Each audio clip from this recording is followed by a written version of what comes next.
Muy buenos días, mis amadas. Me encanta poder compartir con ustedes una vez más. Les pido disculpas por el retraso en nuestra parte número 2 de los atributos de Dios. Estamos en la página número 100 viendo la gracia de Dios.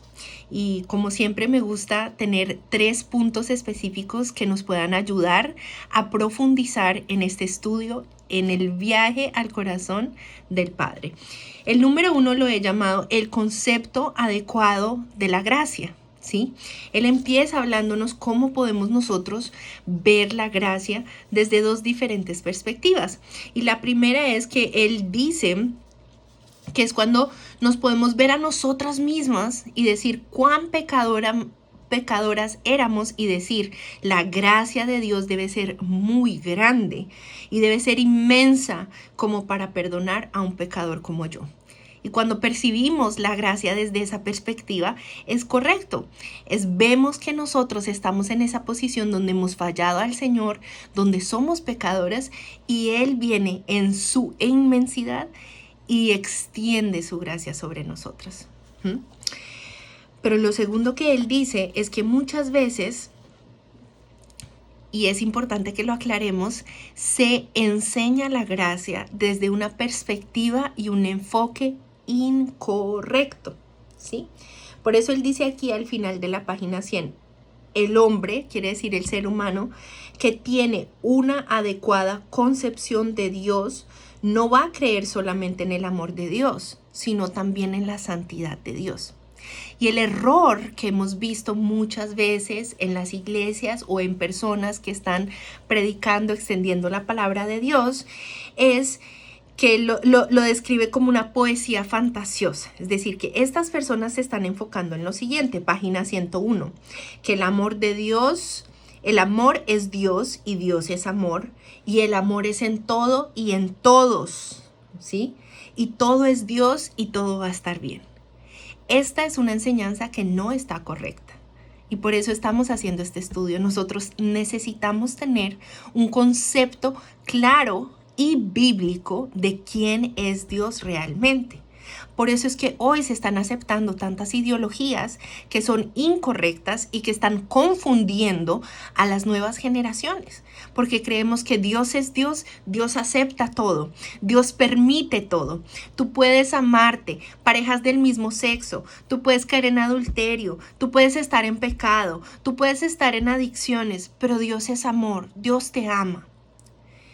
Y es cierto, Dios te ama, pero aquí Él dice, se nos ha olvidado que Dios también es un Dios santo. Por tanto, todo aquel que tiene pecado no puede acercarse y por eso su palabra nos dice que sin santidad es imposible ver a Dios, porque nadie que esté lleno de pecado puede acercarse al Padre. Por eso necesitamos un intermediario que es Jesús. Y para llegar a Jesús, ¿qué necesitamos? El reconocer de nuestros pecados. Así que este primer punto es el concepto adecuado de la gracia. La gracia no la vamos a abusar. La gracia no vamos a decir como Pablo, vamos a seguir pecando y voy a seguir porque yo sé que Dios me perdona. Yo sé que no me meto en problemas. O ese dicho que a veces hay rondando por ahí, que el que peca y reza, empata. Entonces, si el fin de semana yo me fui de fiesta el viernes, me fui de fiesta el sábado, hice lo que quise, pero el domingo llego y me pongo a cuentas con Dios. Eso es abusar de la gracia de Dios. Y aquí yo les puse un versículo que él no nombró, es 2 de Timoteo 1:9. Dice, quien nos salvó y llamó con llamamiento santo, no conforme a nuestras obras, sino según el propósito suyo y la gracia que nos fue dada en Cristo Jesús antes de los tiempos y de los siglos. Entonces, aquí en la palabra, esto Reina Valera nos está diciendo que Él nos llamó con llamamiento santo y que no es conforme a nuestras obras. Así que el concepto adecuado de la gracia viene de quién es Dios. No de las obras que yo puedo hacer y no de que yo permanezca en la necedad de mi pecado, ni tanto lo uno ni tanto lo otro. Realmente la gracia de Dios nace del carácter de Él. es su esencia. Dios, él dice acá, Dios no es dramático cuando él está perdonando al pecador. Él simplemente está actuando como Dios es. Entonces acá en la página 101 él nos dice, Dios es tan bueno que la infinitud no puede medirlo. Y Dios es tan amoroso que es inmesurablemente amoroso. Pero acá dice, pero Dios también es santo y es justo. Y es algo que no podemos quitar cuando estamos viendo la gracia de Dios. Tenemos que ver a Dios como un Dios unitario. Todo esto es parte de Él. Amén.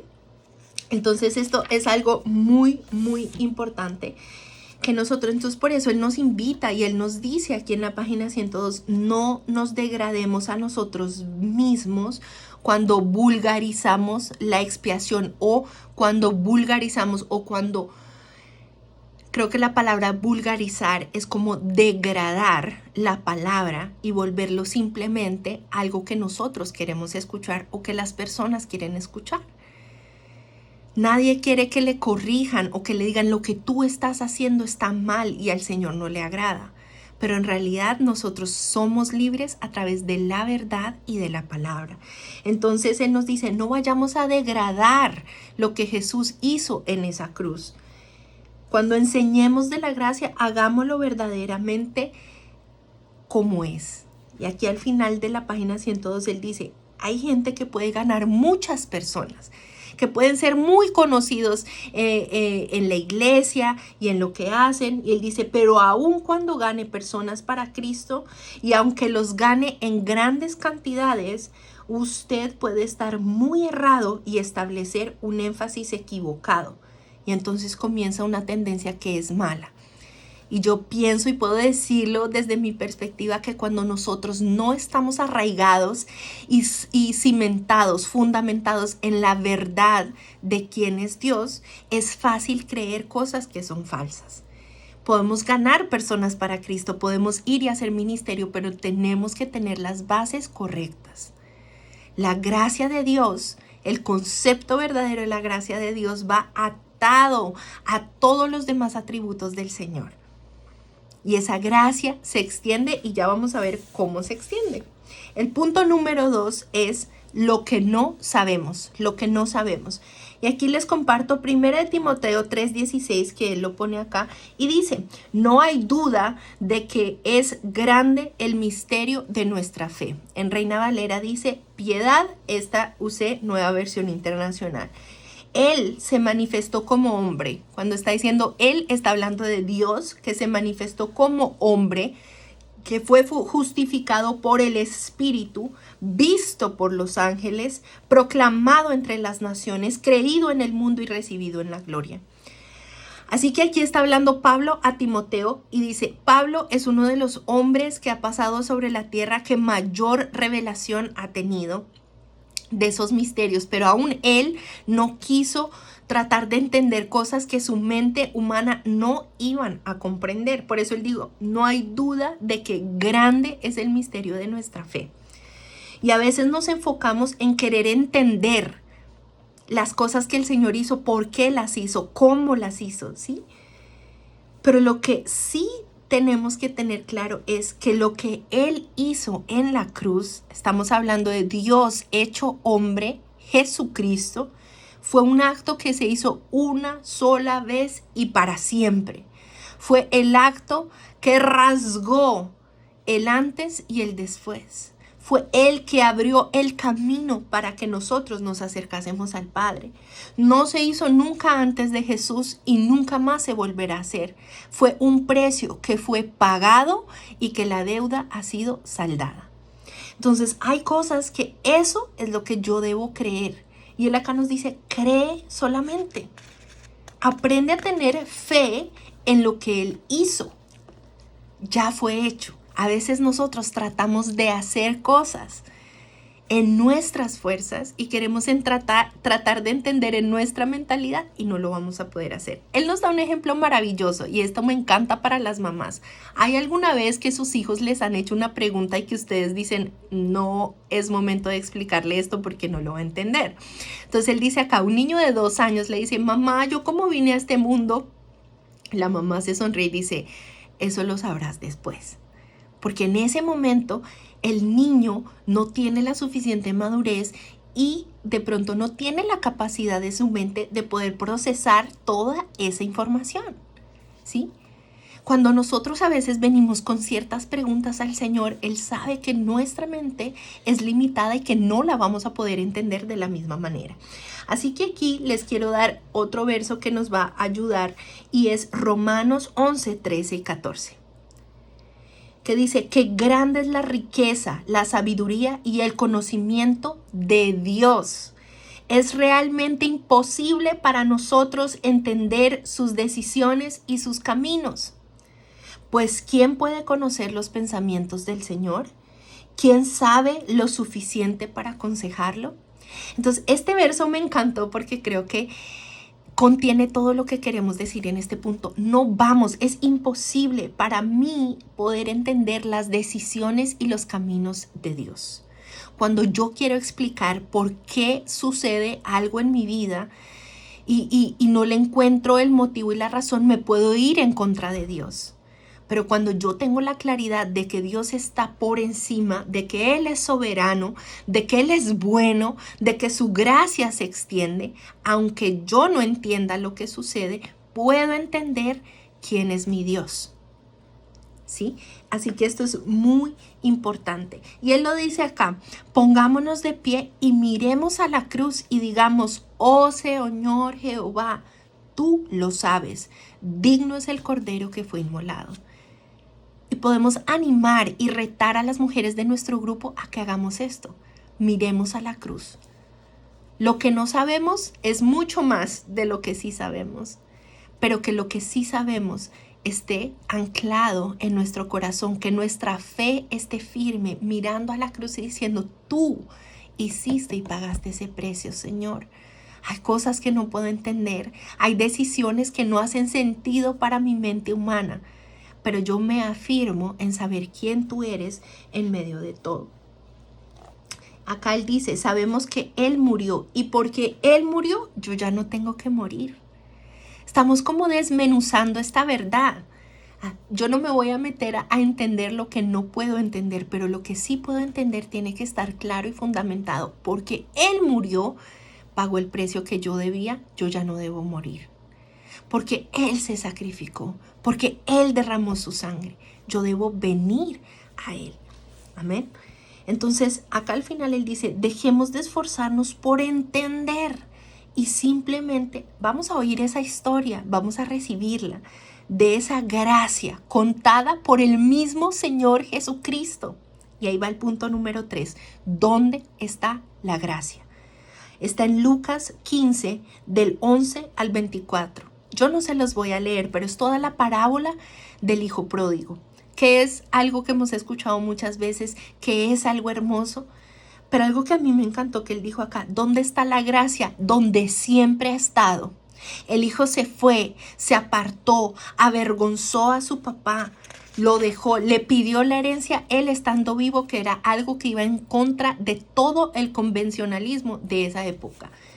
Entonces lo humilló, lo rechazó, se fue lejos, malgastó, y a pesar de todas esas malas decisiones, el hijo, él dice en el verso 17, entra en razón, vuelve en sí mismo, y él dice, eso es arrepentimiento. Él dice, voy a volver donde está mi padre. Y cuando él vuelve a su padre, ¿qué encuentra?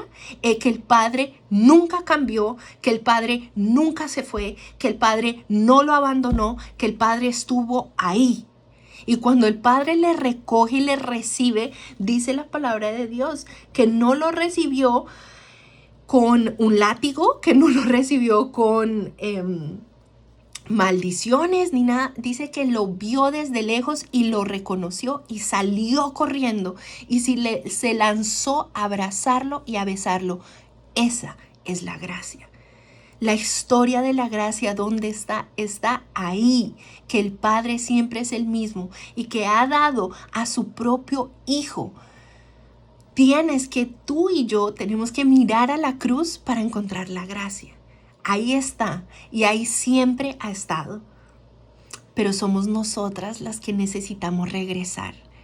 Y si hay alguien en nuestros grupos que dice, yo no veo a Dios, yo no sé dónde está, yo no lo siento, quizás preguntémosles, ¿te has apartado del Señor? ¿Te has enojado? ¿Te has ido a hacer y a tomar las decisiones por tu cuenta?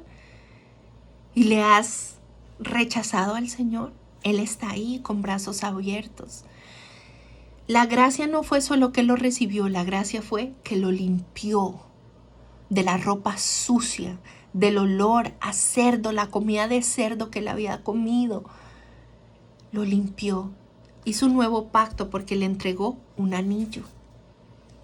Le vistió con ropa nueva, hizo toda una fiesta. Sacrificó al mejor cordero, por eso el cordero inmolado es Jesús, para que haya fiesta en los cielos, porque tú y yo regresamos, tiene que haber ese arrepentimiento. Por último, él nos da aquí Primera de Juan 1:9. Que el que viene y confiesa su pecado, él es justo para perdonarle y limpiarle de toda maldad. ¿Dónde está la gracia? La gracia está en la cruz. ¿Dónde está la gracia? En ese Padre que no cambia, que es fiel. Y nótese que el Padre no dijo, mi hijo está perdido, mi hijo está lejos. Él dijo, mi hijo, el que yo daba por muerto, ha vuelto a la vida. Cuando nosotras estamos apartadas del Señor, no estamos perdidas, estamos muertas en el Espíritu. Y necesitamos venir a la vida. La gracia es ese Hijo que es el camino que nos lleva al Padre. La gracia es ese sacrificio que ya lo pagó todo. Así que el Señor nos da lo que nosotros no nos merecemos. El Hijo dijo, Señor, ¿sabes qué, papá? Cógeme como uno de tus trabajadores porque yo lo hice. Y él dijo, no, es que tú no eres un trabajador para mí, tú sigues siendo mi hijo. Esa es la gracia, que Él nos sigue llamando hijas. Amén. Qué hermoso lo que el Señor nos está hablando a través de este capítulo. Así que yo las invito, mis amadas. Esta es una oración que Él hace al final. También no la voy a leer, pero que ustedes puedan hacerla junto con sus mujeres en el grupo y que podamos recibir esa gracia infinita del Señor sobre nuestras vidas, que sigamos procesando, que sigamos aceptando y que si hay algo que no entendemos podamos venir y entregárselo al Señor y fijar nuestra mirada en la cruz. Por eso les dejo esta frase que aprendí de mi mamá y me encanta mucho y dice, ven a la cruz y arregla con Jesús. El reto para esta semana es escribir una oración que quede escrita de la gracia de Dios en nuestras vidas. Amén. Un beso para todas, que tengan una excelente semana y nos vemos pronto. ¡Mua! Bendiciones.